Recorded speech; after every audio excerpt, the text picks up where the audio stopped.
ప్రియమైన సహోదరీ సహోదరులకు ప్రభువు పేరిట వందనాలు. మీకు మీ కుటుంబానికి యేసుక్రీస్తు యొద్ద నుండి దీవెనలు ఆశీర్వాదములు మెండుగా కలుగునుగాక. ఈరోజు యేసుక్రీస్తు యొద్ద నుండి మీకు బంగారు మాట, దేవుని వాగ్దానము.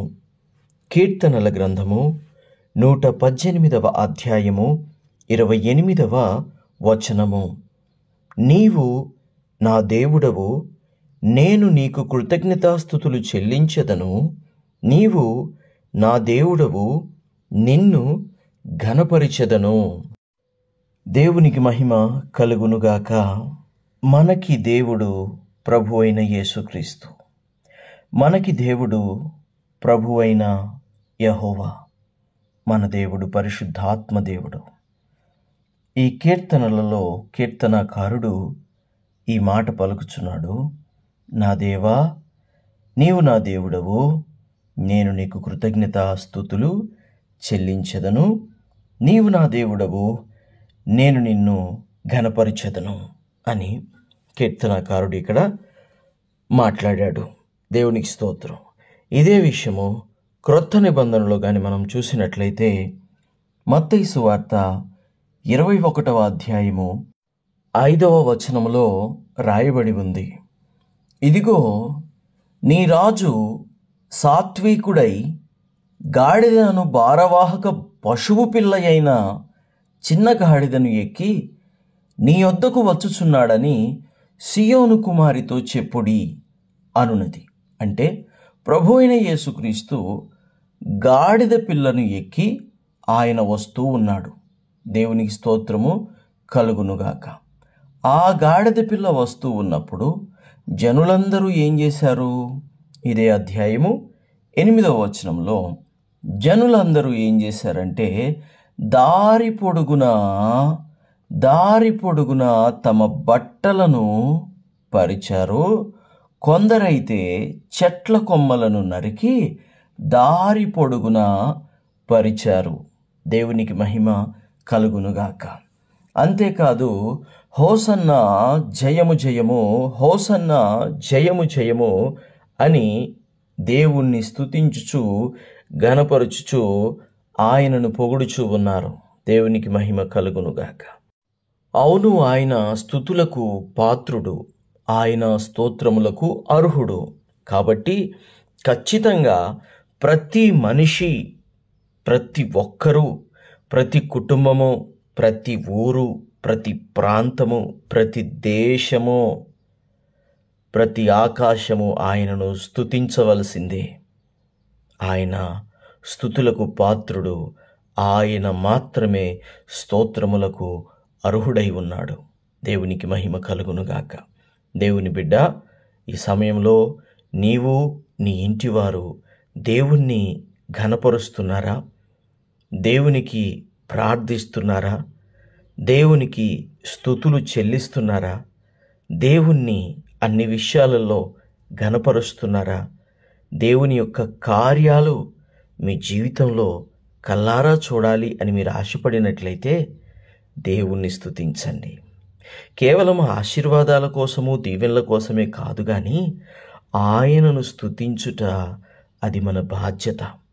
ఆయనను ఘనపరచుట అది మనకు ధన్యత. దేవునికి మహిమ కలుగునుగాక. ఆయన వాక్యాన్ని ధ్యానించండి, ఆయనకు స్తోత్రాలు చెల్లించండి. మీ ఇంటిలో వ్యక్తిగత ప్రార్థన ఉండాలి, కుటుంబ ప్రార్థన ఉండాలి, సంఘపు ప్రార్థన ఉండాలి. దేవునికి స్తోత్రం. ఆయన నీ ఇంట్లో జరిగే ప్రతి మేలులో ఆయన గనపరచబడాలి. పుట్టినరోజు పండగ జరిగిందా, మొదటిగా ఆయన పాటలతో ఆయనను గనపరచాలి.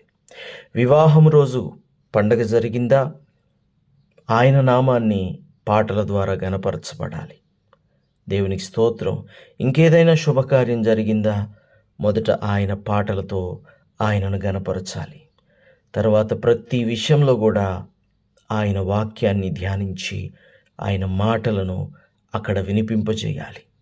ఆయన మాటలు అక్కడ వినిపింపజేయుట అంటే దేవుడే మాట్లాడుచున్నాడు అని. దేవుడు తన నోరు తెరిచి మాట్లాడినప్పుడు ఆ ఇల్లు ఆశీర్వదించబడకుండా ఉంటుందా? ఆ ఇల్లు దీవించబడకుండా ఉంటుందా? దేవునికి మహిమ కలుగునుగాక. ఇదే అధ్యాయంలో యేసయ్య ఒక గ్రామానికి వెళ్ళి అక్కడ ఒక కట్టబడి ఉన్న గాడిద, దాని పిల్ల మీకు కనబడతాయి, వాటిని విప్పి తోలుకొని రండి అని అన్నాడు. ఆ తర్వాత వాళ్ళు వెళ్ళి, అనగా శిష్యులు వెళ్ళి యేసు చెప్పినట్టుగానే గాడిదను దాని పిల్లను విప్పుకొని తోలుకొని వచ్చారు. తర్వాత యేసయ్య ఆ గాడిద మీద ఎక్కినప్పుడు, యేసయ్య ఆ గాడిద మీద ప్రయాణం చేస్తున్నప్పుడు యేసయ్య పొగడబడుతూ ఉన్నాడు. గాడిదకేమో కింద కాళ్లకు మట్టి అంటకుండా కొమ్మలు వేయబడుతున్నాయి, బట్టలు వేయబడుతున్నాయి. దేవునికి మహిమ కలుగునుగాక. యేసుతో పాటు ఆ గాడిద కూడా ముందుకు ఘనంగా సాగిపోతూ ఉంది. కారణం ఏమిటంటే ఆ గాడిద మీద యేసు ఉన్నాడు కాబట్టి. యేసు ఆ గాడిద మీద ఉన్నాడు కాబట్టి. గాడిద అనేది దేనికి గుర్తండి? గాడిద అనేది చాకిరి, బరువు మోయటానికి, భారం మోయటానికి. ఇంకా మనం వాడుతూ ఉంటాం గాడిద, బుద్ధి లేని గాడిద, అడ్డ గాడిద అని. కొన్నిసార్లు కోపం వచ్చినప్పుడు పిల్లల్ని తల్లిదండ్రులు అరుస్తూ ఉంటారు, స్నేహితులను అరుస్తూ ఉంటారు. వాళ్ళను వీళ్ళను తక్కువ చేసి మాట్లాడాల్సి వచ్చినప్పుడు గాడిదతో పోలుస్తుంటారు. ఎందుకని? గాడిదకు విలువ లేదు కాబట్టి. విలువలేని గాడిదను యేసయ్య దగ్గరికి తీసుకొచ్చినప్పుడు ఆ విలువలేని గాడిద మీద యేసయ్య కూర్చొని ప్రయాణం చేస్తున్నప్పుడు జనులందరూ యేసుని పొగుడుతూ హోసన్నా జయము జయము, హోసన్నా జయము జయము అంటూ తమ బట్టలు కొంతమంది నేల మీద పరుస్తున్నారు, కొంతమంది అయితే కొమ్మలు తెచ్చి నేల మీద పరుస్తున్నారు. ఆ సమయంలో ఆ గాడిద కాలుకి మట్టి అంటట్లేదు. గాడిద కూడా అక్కడ గనపరచబడతా ఉంది. దేవునికి స్తోత్రము కలుగునుగాక. నీ ఇంట్లో ఇక్కడ కీర్తనకారుడు చెప్పినట్లుగా కృతజ్ఞతాస్తుతులు నువ్వు చెల్లించుచూ ఉంటే, నీ ఇంట్లో, నీ హృదయంలో, నీ ప్రతి ఘనమైన ఘనకార్యములన్నిటిలో దేవునికి మొదటి స్థానం ఇచ్చి ఆయనను నీవు ఘనపరుస్తూ ఉంటే ఆయన నిన్ను ఆశీర్వదిస్తాడు, ఆయన నిన్ను దీవిస్తాడు. ఒక్క తరము ప్రభువుని నమ్ముకుంటే ఆ ఆశీర్వాదాలు ఎన్ని తరాలు ఉంటాయో తెలుసా? 1000 తరాలుంటాయన్నాడు దేవుడు. నన్ను ఒక్క తరము నమ్మితే నేను మీ 1000 తరాలను ఆశీర్వదిస్తానన్నాడు దేవుడు. నీ పిల్లల పిల్లలను ఆశీర్వదిస్తానన్నాడు దేవుడు. దేవునికి మహిమ కలుగునుగాక. కాబట్టి దేవుని బిడ్డ, విలువలేని నీవు, విలువలేని నేను ప్రభువుని గనపరుస్తాం. అది మనకు ఆశీర్వాదం. దేవునికి స్తోత్రం. ఆయన సర్వోన్నతమైన దేవుని కుమారుడండి. ఇక్కడ 9వ వచనంలో చూసినట్లయితే, ఆ జనసమూహములలో ఆయనకు ముందు వెలుచుండిన వారు వెనుక వచ్చుచుండిన వారును, దావీదు కుమారునికి జయము, ప్రభు పేరిట వచ్చువాడు స్తుతింపబడునుగాక, ఉన్నతమైన స్థలములలో జయము అని కేకలు వేయిచు ఉండిరి అని రాయబడి ఉంది. దావీదు కుమారునికి జయము, ప్రభు పేరిట వచ్చువాడు స్తుతింపబడునుగాక, సర్వోన్నతమైన స్థలములలో జయము. యేసు పుట్టినప్పుడు సర్వోన్నతమైన స్థలములలో దేవునికి మహిమ అని రాయబడి ఉంది. భూమి మీద ఆయనకిష్టులైన వారికి సమాధానము అని రాయబడి ఉంది. ఇప్పుడేమో జయము అని అంటూ ఉన్నారు. అంటే సాతాను మీద జయము కలిగే సమయము వచ్చేసింది. దేవునికి స్తోత్రము కలుగునుగాక. యేసు సిలువలో మరణించే సమయము వచ్చేసింది. ఎప్పుడైతే యేసు సిలువలో మరణిస్తాడో అప్పుడు అపవాది ఓడిపోతాడు. సర్వోన్నతమైన స్థలములలో దేవునికి మహిమ కలుగుతుంది. భూమి మీదున్న ఆయన ప్రజలకు సమాధానము కలుగుతుంది. దేవునికి స్తోత్రము కలుగునుగాక. ఏదేమైనప్పటికీ మన ప్రభువు స్తుతులకు పాత్రుడు, స్తోత్రార్హుడు. బ్రతికున్నంతకాలము ఆయనను స్తుతిద్దాం, గణపరుద్దాం. ఆయన దీవెనలు, ఆయన ఆశీర్వాదములు నీ మీద, నీ బిడ్డల మీద, నీ కుటుంబం మీద ఘనముగా ఉండునుగాక. ప్రార్థన. తండ్రి, మీకు వందనాలు. దేవా, మీకు స్తుతులు, స్తోత్రాలు.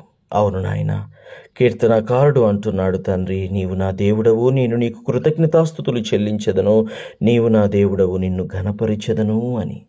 ఆ రోజు నాయన నువ్వు గాడిద పిల్ల మీద ఎక్కి వస్తున్నప్పుడు కూడా ప్రజలందరూ కూడా నాయన ప్రభు పేరిట వచ్చువాడు స్తుతింపబడునుగాక, దావీదు కుమారునికి జయము, సర్వోన్నతమైన స్థలములలో జయము అని కేకలు వేసి నిన్ను గనపరిచారు తండ్రి.